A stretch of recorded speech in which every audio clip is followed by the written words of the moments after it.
Yanko Sunday Yamias or the Yanquache, and then the management of Opemsuo Radio. Yura, a consistre, and what then in Quatentima or Nim Penifona. Now, Yenya Quenya at say. Media no. Ye were Juma Ekasiepa, sir, and Sensem, because in Chebiana, US Embassy, ne, a year workshop will be Emma media no. And Chebia about misinformation and disinformation and fact checks and UNESCO so similar workshop about a month ago.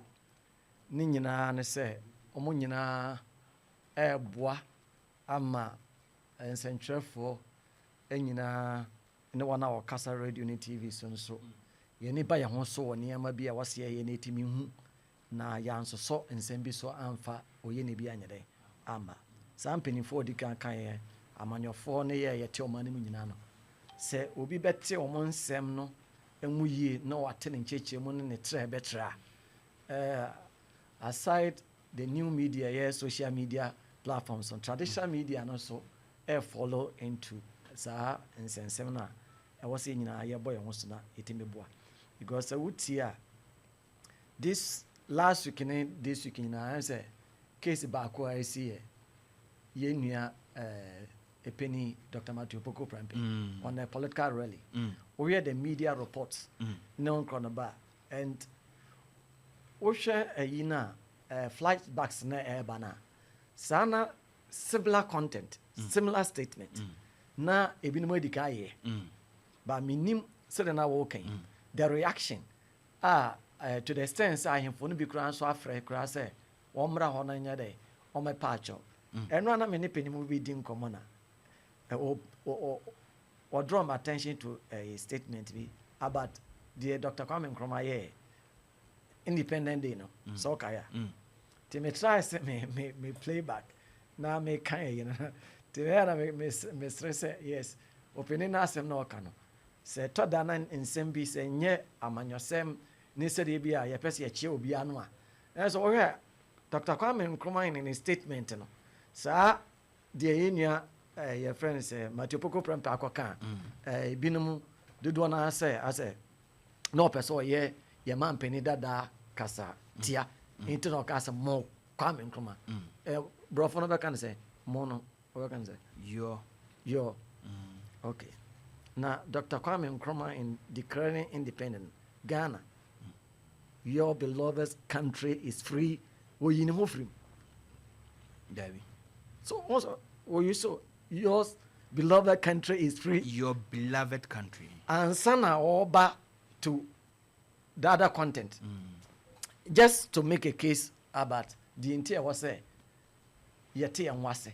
Na nsem bi wo wa obetimi aka. Mpanifo no bebre akasa. But say the omo react no anye atemdie. Omo andi na atem. Ba omo kire omo adwene. It means say ebino we so okay.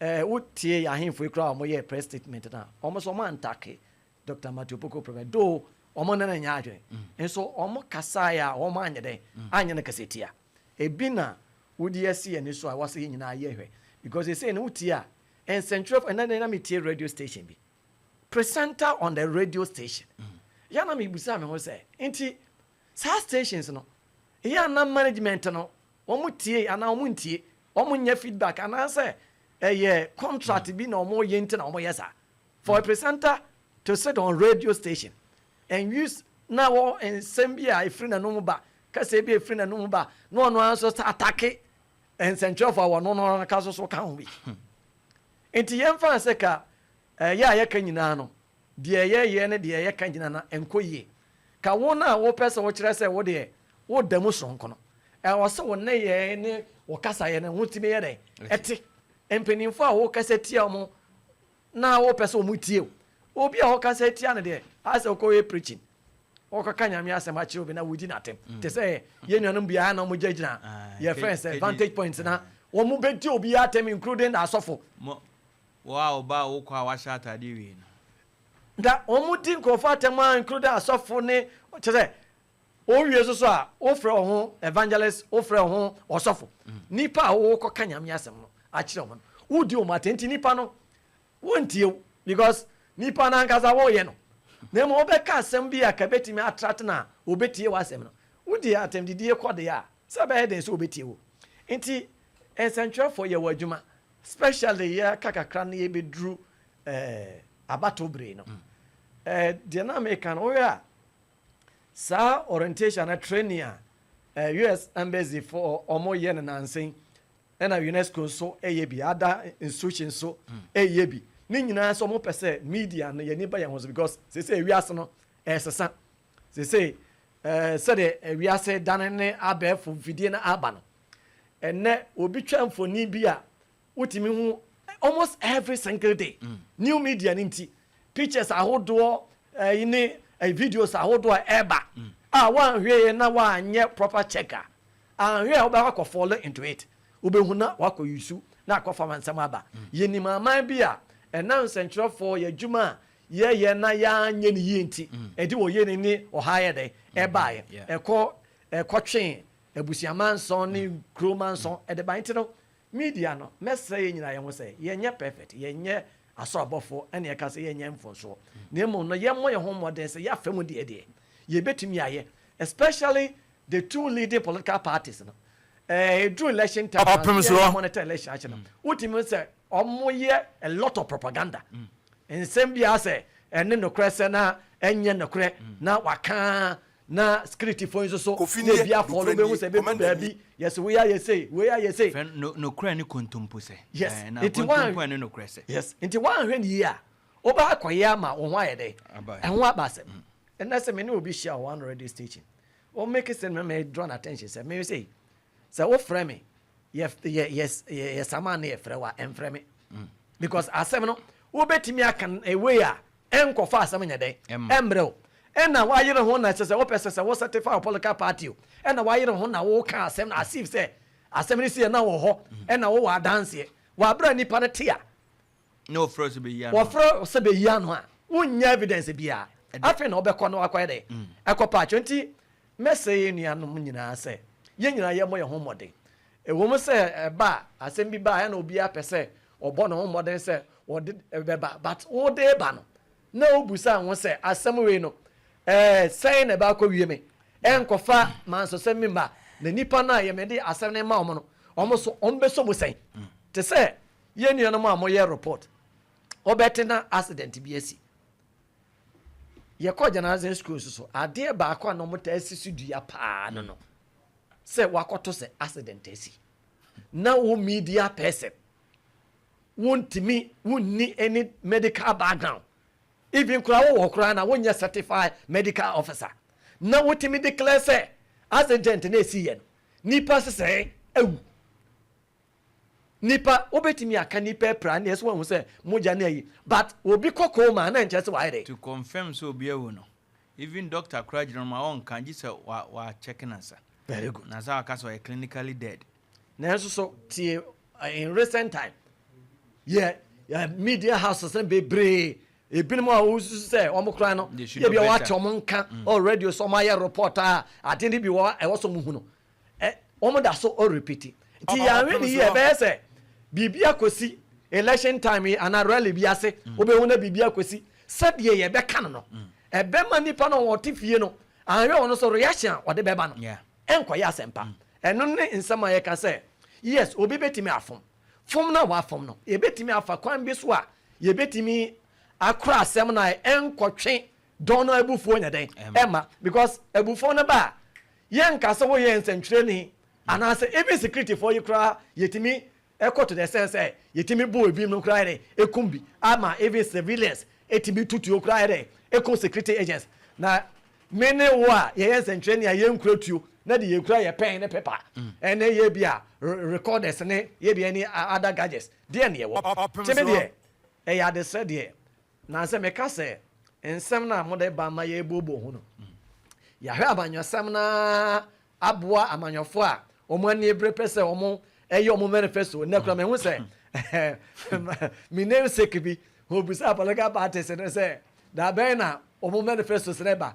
say aka almost less than 5 months yeah and so party bi anywhere no crepa ne say we serious party some percent to abamama na etimi doso why manifesto and tiade na mai I had to say what are you boys say some more pizza to it. Yes, I didn't turn even on more tone, Yama. Until Drew say July to August, September. Now I say, you the manifesto no man, they are fair chili. And what did be fetching after politin bag, Mamma? I say, those are assemblies. Say, what are common meetings, sir? Almost fee fixing name budget approval, budget, you know. What you say? Or be I no mataration. A bedroom no mabre. Munya brand a mado sentine say. Assembly members are more vocal. A basa no more pajamas. Mommy and fashion the next day. It on the chua sana. It one here. A prayer among your 4 moment first as she say. Say bedroom on a campaign and why a day which is a ubia genicra and muscle and no some cabin away a manifesto. Ubenya manifesto to be crackino. Let's say, Yato Abanawi, who could be sent of a catcher say, our manifesto. Ain't he? It's a cheerful. Young I best say, Naya boy on my Ghana. San say, ye be an amino immunity, a bit man, a Ganiaco baby. Na yenya ba, yenya memma, yenyanama yebia, or mon crasso, attachment, or befine. Ye nua bia ye bia wo school mu a woni se BBSC obehuna BBSC na asema ba hwadwira issue ye si school for ne wo ma maka mu wo mu dwom a wo nka bi nhyem na BBSC enti eya de esisi wa man awodo so ema ye hu se wo ko ha na amanim no Ghana ye mmoro wo so ne ye nche wo ye nya bibia ye sonko che wo na mo no ebetimi abo na nyame ayadom ye nya radio stations bebre yenya TV stations bebre online televisions ne traditional media and then so social media so e wanafa eno so no on so mo no bebre nso no fa na wo ko hu no social media o shedem baby obi hye no but Opemsuo radio there men fan so report bi aye report sisi a ye betime trace mu say Opemsuo radio e ye ohene station e wo menhia enti empenifo no kra no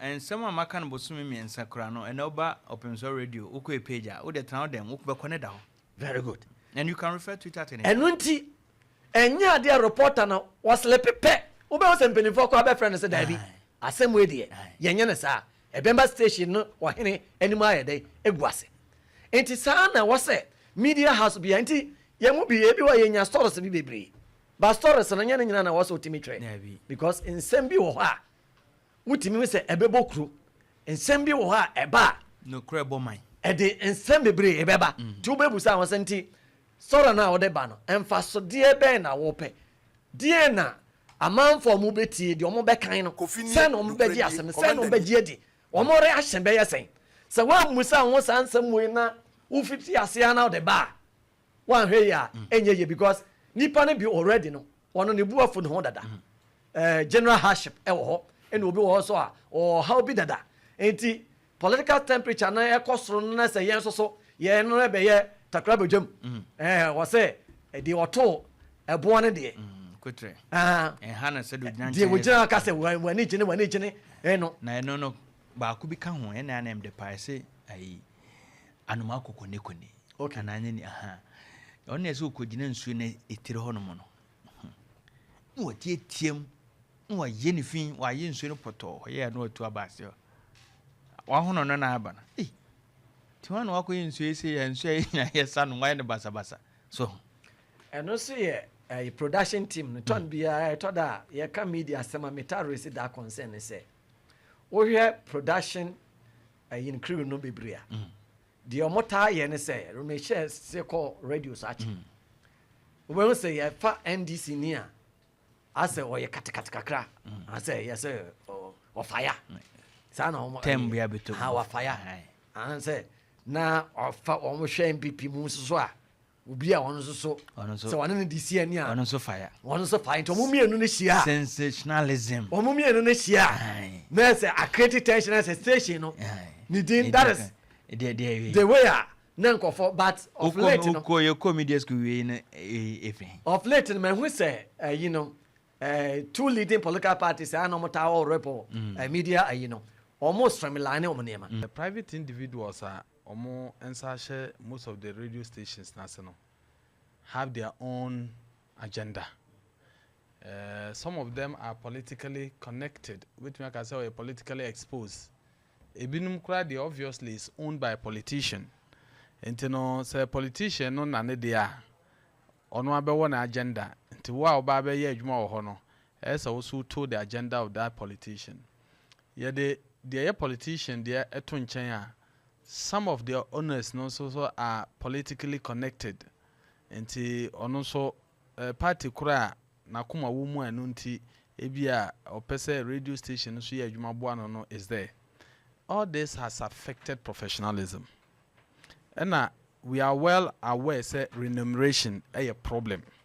Kase akatua some radio central adwuma mu no a problem. Nti nipa na wono na fa wo na wono ye adwuma no sebi say oyo good kakra bia baby obekere se fafa no. I've worked for a radio station. A story came. Na story no, in fact, itia omano nhihye. But penina na nsa hyase na story no eba no. And I'm say radio station Opemsuo we na damfo oni ni na asom wo party ba akumu. And to extend that day no kura na me hu say because ye won name editor say story no call air either say obechusu story. Ye kan ye na bit. Into expansion no ye stop no. General manager fresh adwuma wura fresh story we amoye nani nje ho e kirekire mu kire no e ma no all the facts and the evidence was say betimi akotwe ni nyina afri nyame anim kura de aba enye ono na fidie so a nti either we choose the story or we choose the work. What I say me I chose the story, so that is when I left. But my editor no he couldn't help it at that time, so next he jai story no he remained. Into no these are some of the things what I say. Into basa na ebema intolerance no kwana be cost because se obi kwaka bibi wo baabi na se no kora bi mpo wom na me de me ye na adwuma ma no no ono na adwen ye ne sa na se ono no ne party affiliation no na sa nchiremu no ekoti a me ye adwuma ma no me ba I'll fiercely resist it.